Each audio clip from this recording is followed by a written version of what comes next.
Katelynn. She was born in August. All stats were fine, vitals, everything. And I took my baby girl home. She's beautiful. I want to say around the 5th week, she started having seizures. And we couldn't believe it. We weren't even sure if there were seizures. I think we spent a good time of her first 2 years of life trying to find out what it was that she had. We finally did find out when we went to Boston Children's, and she was diagnosed with CDKL5. Hit us hard because it's the type of diagnosis there is no cure for.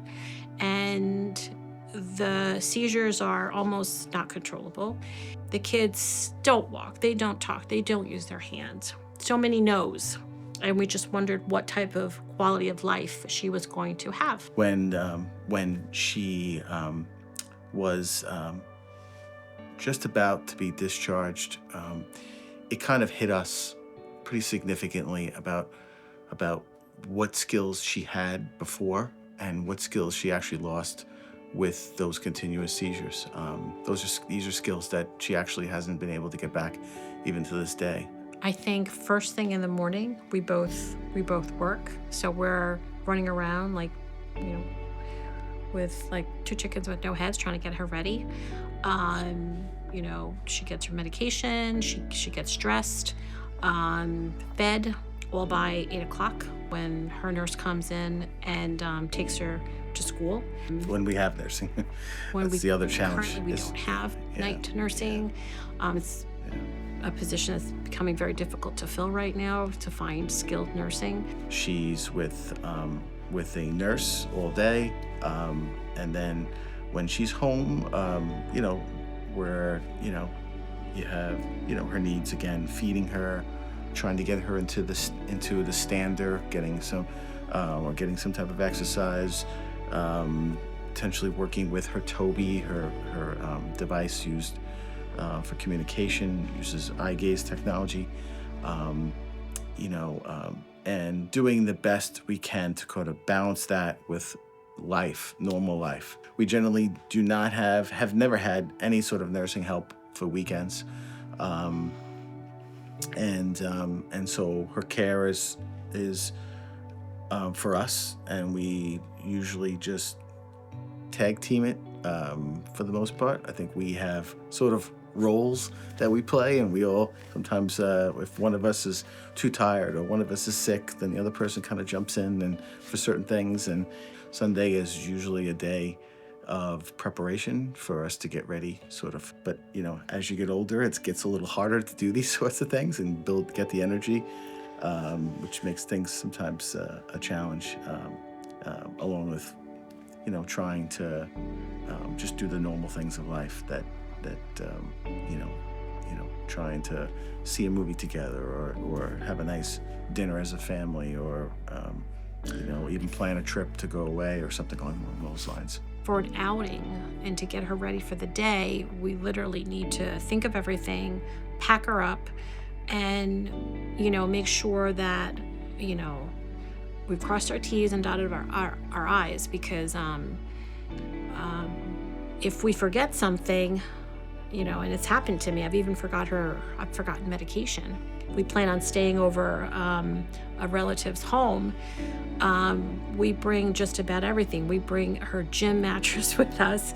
We bring anything that has to do with comfort, because we want her to be comfortable.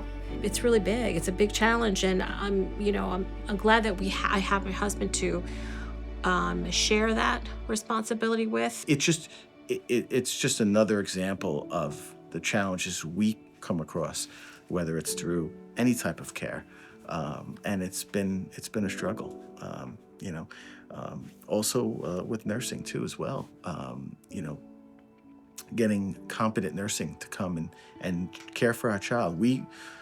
If we do not feel comfortable with the nurse, we will not send her with that nurse. We feel very strongly about that. Agencies, we have heard from many of agencies that they generally do not want the parents interviewing the nurses beforehand. Something is even as simple as the days. Like we say, all right, well, we need somebody she goes to school 5 days a week. And so we say to the agency, this is what we want. Okay, we have somebody. We come and we interview them, and great, we hit it off. We're like, all right, you could start tomorrow because she needs to go to school. And they're like, oh no, tomorrow is my day off. I only can work Wednesdays and Fridays. And we're looking at each other like, well, wait a second here. This is not what we said.